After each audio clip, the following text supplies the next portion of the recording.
Hi there, सक्षम this side from of study. I hope आप सबकी प्रिपरेशन बढ़िया चल रही होगी फॉर योर बोर्ड एग्जामिनेशन। पता नहीं चला टाइम कब निकला and in the next 2 days you are going to have your first board examination of class 12th English. तो काफ़ी कम टाइम बचा है आपको इंग्लिश के लिए भी प्रिपेयर करना है। आने वाले 1 महीने में जो आपके बाकी 5-6 एग्जाम होने वाले हैं उनके लिए भी प्रिपेयर करना है। So this video is going to be all about that. So without any further ado, let's begin. अब इससे पहले कि हम डिस्कशन करें कि आपको 12th के एग्जामिनेशंस के लिए कैसे पढ़ना है, कैसे अपेयर होना है, आपको ऑन द एग्जाम डे क्या चीज़ें करनी चाहिए, क्या नहीं करनी चाहिए, it is important for us to also understand क्या जो एग्ज़ाम ये हम देने वाले हैं इसका हमारी लाइफ में कोई महत्व, कोई इंपॉर्टेंस बचा है या नहीं। तो हाँ जी, the answer is definitely yes. आपको फिर भी अपना 100% देना पड़ेगा। CUET भले ही आ गया हो, DU के एडमिशन 12th के बेसिस पे ना हो रहे हों, फिर भी आपके 12th के मार्क्स मैटर करते हैं। कब मैटर करते हैं? स्पेशली अगर आप management as a career option देख रहे हैं तो कुछ BBA कॉलेजेस जो प्राइवेट होंगे, कुछ IPM के लिए जो IIMs होंगे, स्पेशली IIM रोहतक, वहाँ पर आपकी 10th और 12th दोनों के मार्क्स की वेटेज होती है इन योर एडमिशन प्रोसेस।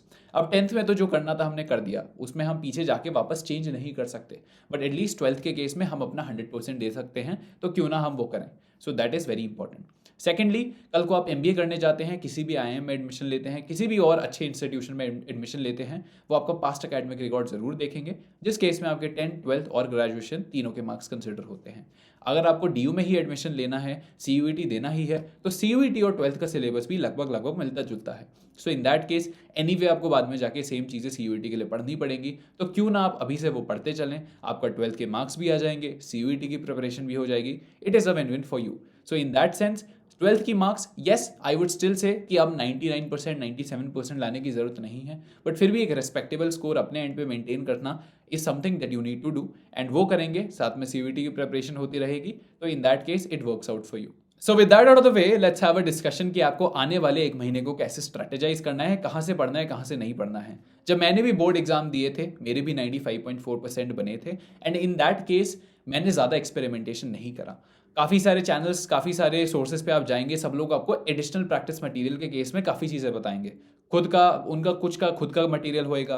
कुछ लोग बोलेंगे आप ये वाली बुक से पढ़ लीजिए, ओसवाल से पढ़ लीजिए, यूलाइक से पढ़ लीजिए, अरिहंत से पढ़ लीजिए। कुछ आपको 10 चीज़ें और बताएंगे, कोई 10 सैम्पल पेपर्स देगा, ये देगा वो देगा।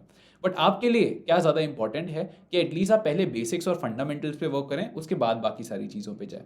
Now although I am making an assumption over here कि आपने वो चीज़ें ऑलरेडी कर ली होंगी, क्योंकि आपके स्कूल में प्री बोर्ड्स भी हुए होंगे, आपने तब भी पढ़ा होगा। तो करते करते मोटा मोटी नाउ दैट बोर्ड्स बिल्कुल आ ही गए हैं आपके सर पे, ये सारी चीज़ें ऑलरेडी हो जानी चाहिए थी। पर अगर नहीं हुई हैं तो make sure before jumping on to any supplemental book, it is important for you to work on your core books that are available to you. In most the subjects it is going to be NCERT, वरना कुछ कुछ subjects में schools आपको अपनी किताबें भी prescribe करते हैं। जैसे कि 12th के अकाउंटेंसी के केस में हमारे स्कूल में TS ग्रेवाल थी, कुछ स्कूल्स में DK गोयल होती है, तो वो है आपके स्कूल में, तो एटलीस्ट आप वो एक बार पूरी कर रहे हैं। कुछ सब्जेक्ट्स में अगर आपको NCERT मिली है, लेट्स से बिजनेस स्टडीज़ में आपको NCERT मिली है, तो एटलीस्ट वो NCERT को गो थ्रू करें।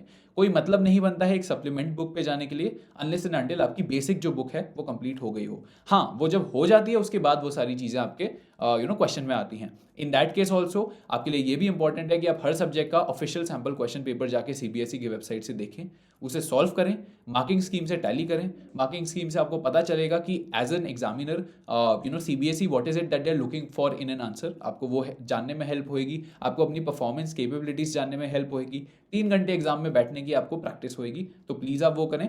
उसके बाद जाके CBSE ने ही एडिशनल प्रैक्टिस क्वेश्चन डाले हुए हैं वेबसाइट पे, वो भी देखें। इन सब चीज़ों का लिंक हम डिस्क्रिप्शन में छोड़ देंगे, so you can check it out if you haven't already. जब ये सारा हो जाएगा is when you move to other practice papers. काफ़ी सारे चैनल्स, काफ़ी सारे वेबसाइट्स पे आपको मिल जाएंगे। उसके बाद आपकी एडिशनल बुक्स जो होती हैं प्रैक्टिस के लिए, आप उन्हें भी रेफर कर सकते हैं। उन्हें डेफिनेटली करिए, पर पहले अपना बेसिक स्ट्रॉन्ग करके चलिए। जो बेसिक ऑफिशियल मटेरियल है पहले वो करिए, उसके बाद ही किसी मटेरियल पे जंप ऑन करिए। चलिए, तो हमारी प्रिपरेशन हो गई है कंप्लीट। अब बात आती है कि ऑन दी एग्जाम डे आपको क्या करना है। पहली चीज़ जो मेक श्योर करनी है कि आप एग्जाम सेंटर पे टाइम पे पहुंचे। मेरे साथ ये दिक्कत हुई थी मेरे अकाउंट्स के पेपर में, मुझे याद है। मैं पेपर में लेट पहुंचा था क्योंकि ट्रैफिक काफ़ी ज़्यादा था, दूसरे रास्ते से गए थे तो वहाँ भी ट्रैफिक था। करते करते मैं आई थिंक 5-10 मिनट ही लेट पहुंचा हूँगा, ज़्यादा लेट नहीं था। बट उसके बाद 10-15 मिनट मुझे बाहर खड़ा रखा गया कि आपको अंदर नहीं जाने दिया जाएगा बिकॉज आप लेट हैं। और उसके चलते चलते कैसे ना कैसे करके मैं अंदर भाग के पहुंचा, जब मुझे जाने दिया गया। एंड उसके बाद मैं एग्ज़ाम सेंटर जैसे ही अपने रूम के अंदर बैठा था, तो सिचुएशन ऐसी थी कि पेपर रीडिंग टाइम चल रहा था, तो मेरा कोई राइटिंग टाइम नहीं वेस्ट हुआ था। बट उस टाइम मेरे अंदर इतनी ज़्यादा एंजाइटी थी कि जैसे ही मैंने पेपर लिखना शुरू करा मेरे हाथ भी कांप रहे थे। मैंने अपने कैश फ्लो का पहला क्वेश्चन उठाया था एंड उसमें काफ़ी सारी मैंने कैलकुलेशन मिस्टेक्स करी। मुझे क्वेश्चंस आते थे, मैंने अच्छे से बाय हार्ट वो चैप्टर करा था, उसके बावजूद कैलकुलेशन मिस्टेक हुई एंड वो क्वेश्चन मेरे से मैसअप हुआ। बाकी पेपर मैंने फिर बाद में एक बार पॉज लेके शांत मन से बाकी सारा पेपर करा, काफ़ी अच्छा गया। I got a 95 and I am pretty sure जो मेरे 5 मार्क्स वहाँ कटे हैं वो कैश फ्लो वाले क्वेश्चन में ही कटे हैं। So that because just of that one single thing, मेरे को 5 मिनट जो मैं लेट पहुंचा, which was out of beyond my control. मुझे नहीं पता था उस दिन मुझे ट्रैफिक जाम मिलने वाला है, बट बिकॉज ऑफ दैट मेरे वो 5 मार्क्स वहाँ मिसअप हो गए। तो एटलीस्ट आप अपनी तरफ से इंश्योर करें कि एग्जाम सेंटर से थोड़ा जल्दी पहुंचे। वहाँ पर कोई भी ट्रैफिक बिल्कुल हो सकता है, क्योंकि बाकी बच्चे भी उस टाइम बोर्ड एग्जाम दे रहे होंगे, तो ट्रैफिक मिलना इज ऑब्वियस। तो please take that into account and also do take into account the fact that जल्दी पहुंचने में कोई दिक्कत नहीं है, लेट पहुंचना डेफिनेटली आपके लिए प्रॉब्लमदायी हो सकता है। साथ ही में आप एग्जाम सेंटर में आप चेक इन कर लें, बट आपके एग्जाम रूम से थोड़ा बाहर ही रहें, क्योंकि एग्जाम रूम में जाके अगेन हो सकता है कि आप वहाँ बैठे हैं 15 मिनट अकेले, तो थोड़ी ज़्यादा एंजाइटी हो। एटलीस्ट एग्जाम रूम के बाहर आपके दोस्त वगैरह भी होंगे, आप उनसे बातचीत करिए बढ़िया। एग्जाम के बारे में कुछ डिस्कस मत करिए, नॉर्मल बातचीत करिए। जैसे ही वो कहते हैं कि आपको एग्जाम रूम में एंटर होना है, आप एंटर होइए एंड बढ़िया से अपना पेपर लिखिए। उसके बाद जब आप पेपर लिखने की बारी आती है, तो पहली चीज़ तो आपको पेपर रीडिंग टाइम मिलता है। पेपर रीडिंग टाइम में आपको ज़रूरी नहीं है कि आप पूरा पेपर एक बार में पढ़ लें। हो सकता है पूरा पेपर पढ़ेंगे, ऐसे क्वेश्चन आपको दिखेंगे जो शायद आपको ना आते हो, फिर आप एंजाइटी में आ जाएं कि यार मुझे ये नहीं आता है, रादर देन फोकसिंग ऑन क्या चीज़ें आपको आती हैं और क्या चीज़ें आपको अच्छे से करनी है। तो इतना ज़्यादा भी मत करिए। आप इंग्लिश जैसे पेपर में आप रीडिंग कॉम्प्रीहेंशन पढ़ सकते हैं, वहाँ पर आप अपने 10-15 मिनट का टाइम सेव कर सकते हैं, यूटिलाइज कर सकते हैं। बाकी पेपर्स में भी जहाँ भी कोई केस स्टडी दी है या जहाँ भी आपको लगता है it is a reading intensive task, please do that. And even अगर आप अकाउंटेंसी में बात करते हैं तो एटलीस्ट एक क्वेश्चन देख लीजिए कहाँ एडिशनल एंट्रीज हो रही हैं, कैसे क्या बन रहा है, और उसके बाद डायरेक्टली जैसे ही पेपर आपको सील ओपन करने का टाइम मिलता है, डायरेक्टली क्वेश्चन पेपर में आंसर करने में जंप ऑन कर दीजिए। साथ ही में ऐसा नहीं होना चाहिए कि आप पूरा पेपर पढ़ रहे हैं फिर चूज करें ये क्वेश्चन करूं ये नहीं करूं। आप पढ़ते जाइए, देखते जाइए, सिक्वेंशली कौन सा क्वेश्चन आ रहा है करिए, नहीं आ रहा है छोड़ दीजिए। एक सेक्शन को एक साथ करना है, ऐसा नहीं है कि सेक्शन ए के क्वेश्चन आधे इधर हैं आधे उधर हैं। एक सेक्शन को एक साथ करिए, बट उस सेक्शन के अंदर ऑर्डरिंग रीऑर्डरिंग हो सकती है, तो कोई दिक्कत वाली बात नहीं होगी। But again you have to make sure कि जो आते हैं वो कर लिए, और जो नहीं भी आते हैं करने वो भी हैं। इट्स जस्ट दैट कि वो आपको लास्ट में करने हैं, क्योंकि नेगेटिव मार्किंग है नहीं, कुछ पता नहीं है। इवन लेट से अगर आप इंग्लिश की बात करते हैं, आपको कोई क्वेश्चन नहीं आता, एटलीस्ट आपको उस चैप्टर के बारे में चीज़ें पता है, कुछ भी लिख के आएंगे, आधा 1 2 3 कुछ तो मार्क्स आपको मिलेंगे। तो why not try and attempt it, specially अगर आपके पास टाइम लास्ट में बचता है तो।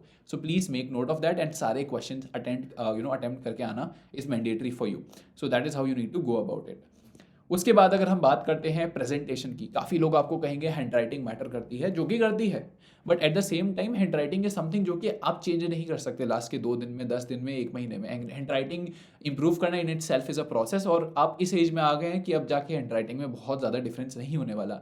अगर आप मेरे से भी बात करेंगे तो मेरी भी हैंड राइटिंग बहुत ज़्यादा अच्छी नहीं है। द रीज़न मैं पीपीटी में सारी चीज़ें पहले से लिख के लाता हूँ इज़ द फैक्ट दैट मुझे पता है अगर मैं यहाँ कुछ लिखने लगूंगा आप लोगों को नहीं समझ आएगा। तो मेरी भी हैंड राइटिंग गंदी थी, और मैंने उस हैंड राइटिंग के साथ भी 95.4% स्कोर करा है। That made me the commerce stream topper for my school, and that can definitely happen to you as well. What you need to make sure is, handwriting तो आपका uncontrollable factor है, उसमें कुछ नहीं कर सकते। प्रेजेंटेशन पे at least आप काम कर सकते हो, तो प्रेजेंटेशन में डेफिनेटली आप जाके थोड़ा सा मेहनत करें। एटलीस्ट पहले 1-2 पेज में तो अच्छे से आप लिखें, सब कुछ अच्छे से प्रॉपरली नीट एंड क्लीन रखिए, क्योंकि स्टार्टिंग ऑफ द पेपर है, अच्छा इंप्रेशन बनेगा। बाद में ऑफकोर्स मैं ऐसा नहीं कह रहा बिल्कुल गंद मचा दें, बट स्पीड में आपको एक स्पीड भी पकड़नी होगी, सो दैट ऑल्सो मैटर्स।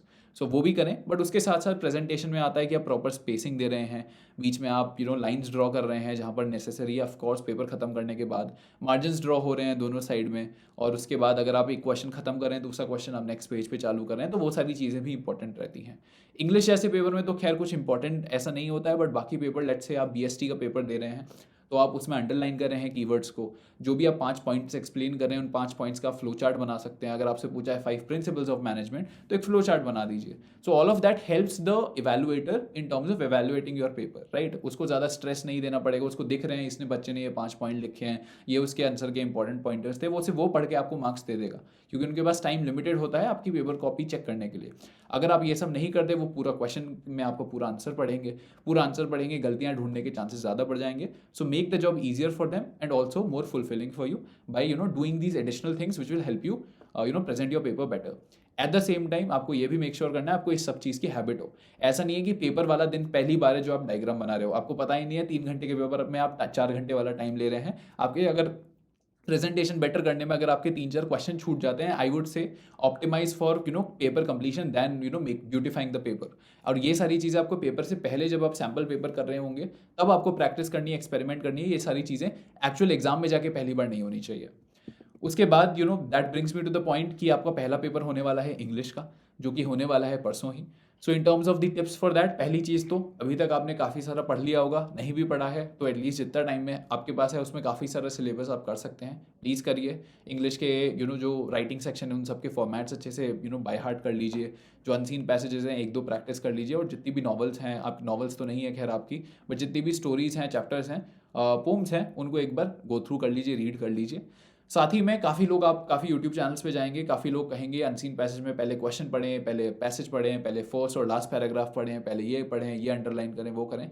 ये सारी चीज़ें आपको अभी नहीं करनी है। जो चीज़ आप करते आ रहे हैं, जैसे आप सॉल्व कर रहे हैं वैसे ही कंटिन्यू करें। एक्सपेरिमेंटेशन वाला फेज आपका निकल चुका है, अब आपको डायरेक्ट एग्जाम लिखना है, तो एग्जाम में वही चीज़ करें जो आप पहले से करते आ रहे हैं, जिससे आप कंफर्टेबल हैं। Do not experiment on the day of exam. Second thing is कि इंग्लिश जैसे एग्जाम में आपको वर्ड लिमिट का बहुत इशू होता है। कुछ लोगों की वर्ड लिमिट एक्सीड हो रही होती है, उन्हें लगता है कि मैं ज़्यादा लिखूँ। कुछ लोगों की मीट नहीं हो रही होती है, तो ट्राई करें वर्ड लिमिट के अंदर ही रहने की, क्योंकि आप कम लिखेंगे मोस्ट प्रॉब्ली आप 1-2 पॉइंट छोड़ रहे होंगे तो आपके मार्क्स कटेंगे। ज़्यादा लिख रहे होंगे तो आप अपना टाइम वेस्ट करेंगे और उस एडिशनल लिखने का आपको कोई एक्स्ट्रा मार्क्स नहीं मिलने वाले हैं।